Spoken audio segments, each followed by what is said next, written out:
Pero alam niyo po, pag po kayo'y may anak na may scoliosis, baka maiyak po ako, pagpapasensyahan niyo.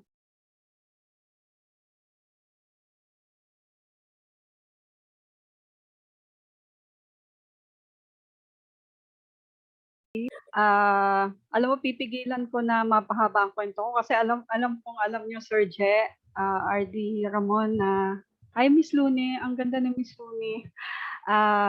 Firmax, actually kami pang mga bata. Anyway, totoo yung sinabi ni Sir Ramon na 'pag nagkukuwento nga ako sobrang passionate kasi nagsimula po kami sa RF3 2016 ba, Sir Je, if I can remember right? 2017. 2017. So, since then ginagamit po namin ang Firmax. Anyway, I'm Grace Marie Pastoral. I'm from Las Piñas po, and I actually graduated Bachelor of Science in Nursing, and I'm also a sales executive. I've been with RF3 World mula po nung nag-start na uli nung 2017. Now, I'd like to share you my story kasi ang story ko po is about yung anak ko kasi may scoliosis, yung eldest daughter ko. And up until now, ginagamit pa rin po niya. And alam niyo po, nung first na in-introduce sa akin ito, since ako nga po ay graduate ng nursing, syempre kahit paano meron naman po tayong background sa physiology and anatomy ng tao. So when it was first introduced to me, alam niyo po, the funny thing is na nag-explain si Sir Je at si Leia, no, hindi, sister, sorry. Nung ini-introduce sa akin, hindi ko pinapansin, magaling daw, okay daw siya sa hypertension, tapos pampaganda din daw.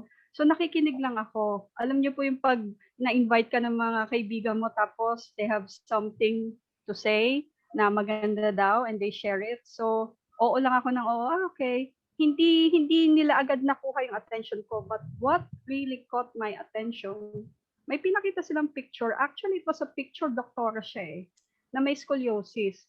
Yung before and after. And I was like thinking, sabi ko, paano mag-work yung sinasabi nilang product? I was skeptic. Kasi para imposible walang gagawin, ipapahid, matutuwid yung buto. Sabi ko, okay. Para iniisip ko, saan naman kaya ako dinadala ni Sir Gerald dito?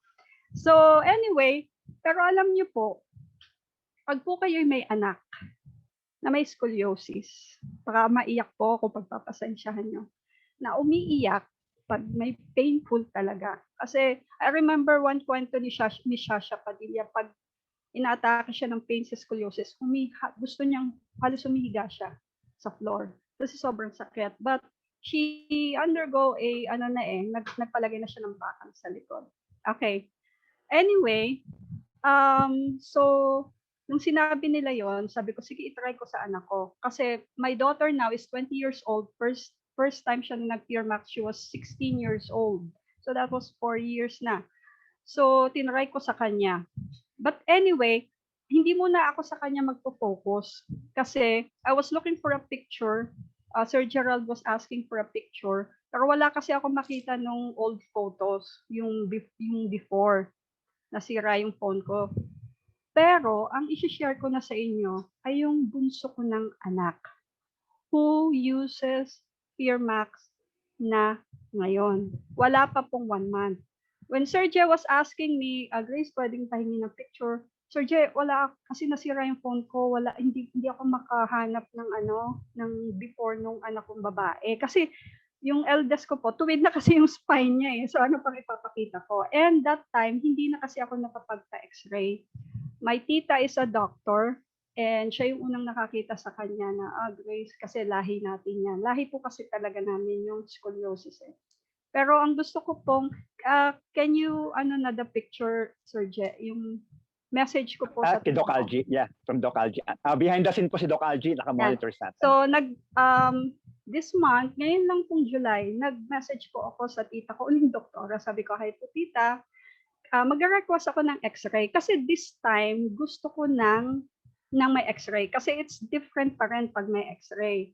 Unfortunately, kasi gusto ko makita yung extent ng curvature. Kaya lang, ito yung reply niya, thoracic scoliosis pala. Wag, discourage niya ako na magpa-x-ray kasi may mga COVID na. So, suspected COVID dumadaan sa x-ray. And my daughter will turn 11 on July 20 sa Tuesday. So, sabi niya, Grace, kumbaga, it's not safe. Sabi ko, okay. And then, next, picture. Yan po yung palitan namin. Ito po siya. Kung mapapansin niyo po, yung kanyang balikat, hindi pantay. Yung kanya pong right mataas, yung left niya mababa. Napapansin, andyan yung likod niya, mas mataas yung kanyang kung makikita nyo. So, pinicturean ko talaga. So, gumagamit na po ako. Actually, kaka-order ko, kakakuha ko na uli ng Firmax. And then, next picture po. Ito na po, yung before and after. Kanina ko lang po kinunan yung after. So, talagang na-overwhelm na naman ako. Lipstick po yan, ha? Don't worry po, matatanggal po yan. So, she's 11. Like I said, she's turning 11. Mabilis. Ang napapansin ko lang, mabilis ang epekto sa bata. Kasi syempre, wala pa naman silang masyadong, yung katawan nila. Hindi pa masyadong, sa toxin eh. So, napapansin ko lang po yon. Kasi I can tell you so many great stories about Firmax. Napakadami na po. Kaya lang gusto kong i-highlight yan. Yung kanyang scoliosis po. Lalo na 2 anak ko na. Bilang ako po na nurse na parang iniisip, napaka-imposible po eh. Sa totoo lang eh. And naiiyak ako kasi I remember our friend, nung nag-undergo ng surgery yung kanilang anak, she was parang magka-college noon. So, sobrang sakit. Pag malamig, sumasakit, may bakal na rin kasi sa likod. And I was thinking parang mag-go through yung mga anak ko ng gano'n. Lalo na ngayon. Ang unang actually napapansin ko na kasi gano'n na siya eh. So, until kinausap ako ng eldest daughter ko, sabi niya, Mommy, I think may scoliosis din si Helene. Sabi ko, yeah, I know. So, hindi naman ako nag-worry. Kasi sabi ko, may Firmax naman. Imagine po yung pakiramdam na you wouldn't have to worry. Kasi ang surgery po na dinaanan that time, so many years ago, nung anak ng aking kaibigan is almost 500,000 sa surgery. And right now, kung ngayon namin siya, ipapa-surgery, 2 pa sila. So imagine niyo po yung anak kong babaeng isa na panganay. Hindi na niya kailangan daanan yung surgery niya. It's all because of Firmax. And alam niyo po, I may not be around with RF3, pero lagi ko nga sinasabi kay Sir Che, hindi ako mawawala. Babalik at babalik ako. Nandito yung puso ko. Kasi talagang sobrang laki ng utang na loob ko. Alam niyo po, nakausap ko yung scientist nung nagpunta sila dito.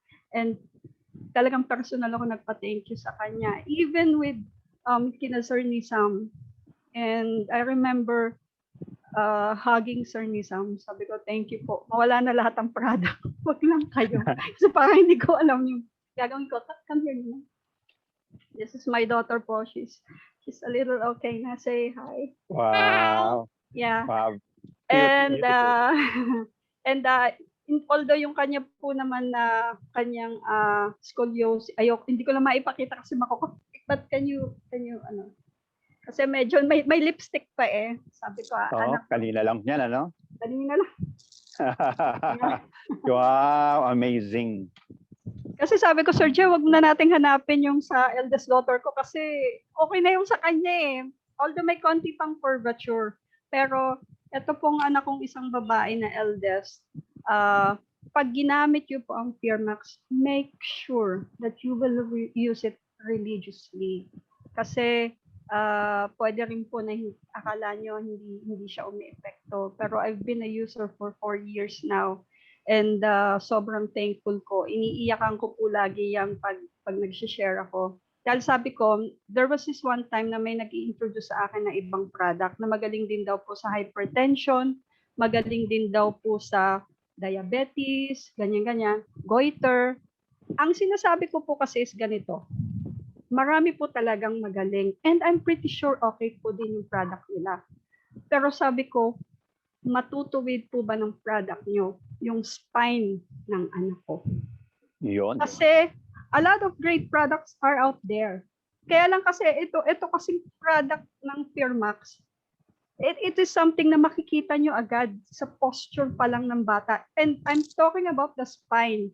Wala pa akong nakita na product na matutuwid yung spine. Pwedeng, meron pong sinasuggest sa kanya na parang brace.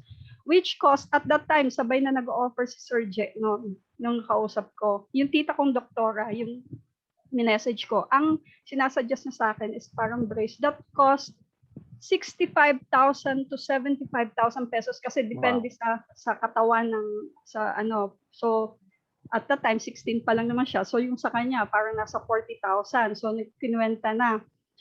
And I'm like, I don't care kung let's say lagi akong bumibili or habang buhay niya na gamitin, I don't care, basta andyan ang Firmax, okay ako. Ang dami ko pong dito ko nakita yung duling na siya. Ako mismo na witness ko na medyo tumuwid yung mata right before my eyes nung nagkaroon kami ng sa Lucena. So sabi ko, Sir Je, RD Ramon, tigilan niyo ako. Baka maagaw ko yung oras. So, yun lang po yung gusto ko, yun lang po yung gusto kong i-share sa inyo. Thank you very much, Coach Executive. Actually, ang dami nagpapasalamat sa messages, ano? Coach Ramon, sabing ganon, thank you for sharing daw. Yes. Amazing, di ba, Mon? Totoo. Dami nagpapasalamat. Alam mo kung yung nanggagaling sa puso niya ang sinasabi niya. And remember nga, kasama ko pa yan si Executive Grace Lucena. Talaga, just to share a story. All right, thank you very much, Coach Mon, dagdag ko lang, no?